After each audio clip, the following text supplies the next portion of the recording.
투스키기 매독 실험.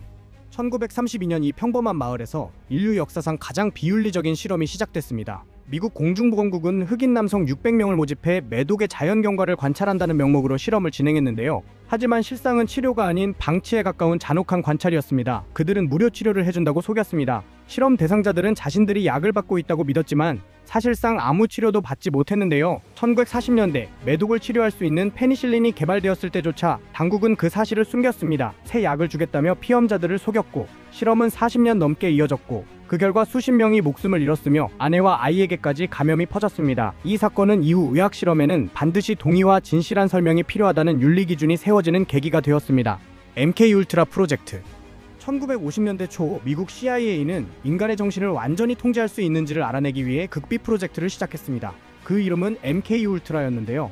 이들은 약물, 전기 충격, 감각 박탈, 최면 수면 박탈 등 다양한 방법을 사용해 사람의 의식을 무너뜨리려 했습니다. 대부분의 피실험자는 자신이 실험을 당하고 있다는 사실조차 몰랐는데요. CIA는 약물 실험을 위해 몰래 LSD를 음료에 섞어 투여하거나 심리적으로 불안정한 사람을 대상으로 세뇌 실험을 진행했습니다. 어떤 사람은 기억을 잃었고 어떤 사람은 평생 정신적 고통에 시달렸는데요. 이 프로젝트는 1970년대 초 언론에 의해 폭로되면서 세상에 알려졌습니다. 하지만 당시 자료의 대부분이 의도적으로 파기되었기 때문에 오늘날까지도 MK울트라의 전체 규모는 미스터리로 남아있는데요. 그만큼 이 실험은 권력이 통제되지 않을 때 무엇이 벌어지는가를 보여주는 대표적 사례였습니다. 나치 생체 실험.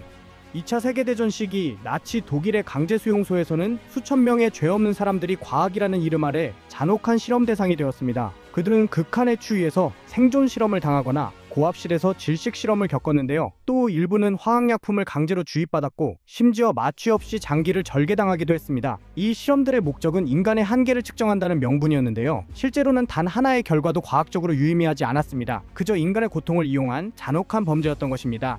전쟁이 끝난 뒤 열린 뉘른베르크 재판에서 이 실험들은 반인륜 범죄로 규정되었고 이후 제정된 뉘른베르크 강령이 오늘날 모든 인체 실험 윤리의 기초가 되었는데요. 이 사건은 과학보다 먼저 인간의 존엄이 존재해야 한다는 메시지를 남겼습니다. 언어 박탈 실험. 고대 이집트의 파라오 프삼티크 1세는 이런 궁금증을 가졌습니다. 사람이 말을 가르치지 않아도 과연 어떤 언어를 말하게 될까? 그는 신생아들을 격리시키고 아무도 말을 걸지 못하게 했습니다. 그 아이들이 처음 내뱉는 말이 신의 언어일 것이라 믿었던 것이죠. 하지만 결과는 비극이었습니다. 아이들은 언어는커녕 정상적인 사고조차 하지 못한 채 성장했는데요. 이후에도 유사한 실험은 반복되었습니다. 16세기 신성로마 제국의 프리드리히 2세도 같은 실험을 했지만 아이들은 모두 얼마 지나지 않아 사망했는데요. 인간은 언어와 교류, 그리고 애정이 없으면 정신적으로 존재할 수 없다는 사실이 증명된 셈이었습니다. 오늘날 이런 실험은 전면 금지되어 있으며 말 한마디의 따뜻함이 인간을 지탱한다는 교훈을 남겼다고 합니다. 비페올름 실험.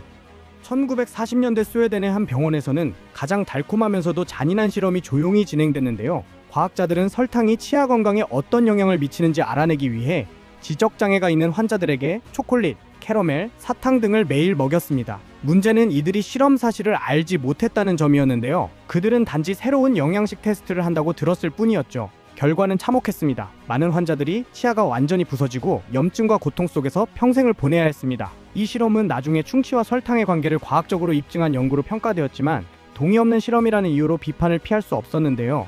이 사건은 지금도 의학 교과서에 하지 말아야 할 연구로 기록되어 있습니다. 스테이트빌 말라리아 실험. 1940년대 미국 일리노이주의 스테이트빌 교도소 안에서 과학이라는 이름으로 인간을 감염시킨 실험이 벌어졌습니다. 의사들은 말라리아 치료제를 개발한다는 이유로 수감자들에게 직접 말라리아를 감염시켰는데요. 감염된 죄수들은 고열과 고통 속에서 새로운 약을 투여받았습니다. 일부는 회복했지만 일부는 영구적인 부작용을 겪었는데요. 당시 정부는 그 뒤 나라를 위해 희생했다고 주장했지만 사실상 선택권은 없었습니다. 이 사건은 이후 수감자는 자발적으로 참여하더라도 윤리적 약자라는 판단으로 이어졌고 오늘날 대부분의 나라에서는 교도소 내 인체 실험이 금지되었는데요. 즉, 과학의 발전이라도 인권 위에 있을 수 없다는 경고였습니다. 731부대 생체 실험. 1938년부터 1945년까지 일본 제국군은 중국 하얼빈 일대에서 역사상 가장 잔혹한 인체 실험을 했습니다. 그 이름이 바로 유명한 731부대인데요. 여기서는 세균 무기 실험, 동상 실험, 인체 절개, 심지어 살아있는 사람에게 폭탄을 실험하는 일까지 벌어졌습니다. 피실험자 대부분은 중국 민간인이었고 이들 중 누구도 실험에 동의하지 않았는데요. 일부 자료에 따르면 3,000명 이상이 희생되었으며 이 중에는 여성과 아이도 포함되어 있었다고 합니다. 전쟁이 끝난 뒤 관련 자료의 상당수가 은폐되었는데요. 일부 연구진은 면죄부를 받고 미국으로 이주하기도 했습니다. 731 부대의 실험은 인류 역사상 가장 끔찍한 과학 범죄로 기록되었으며 윤리를 잃은 과학은 폭력이다라는 말이 이 사건을 설명하는 가장 정확한 문장으로 남아 있습니다.